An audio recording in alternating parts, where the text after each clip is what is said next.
that we have to discuss. That's why such a seminar is being conducted by Kerala Press Academy, and so I think this is the second one in the history of Press Academy that national seminar is being organized outside Kerala. So the general question arises here is, who is fourth estate?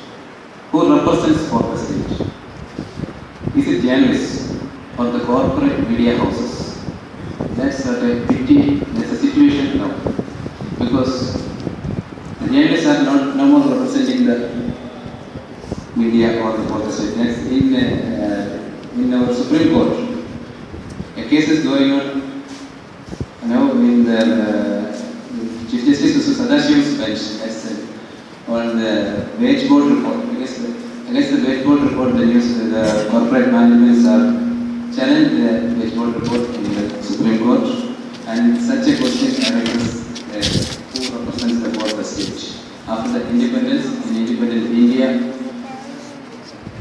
the journalists strive for the independence of the country. But now our parliament is filled with corporate management representatives.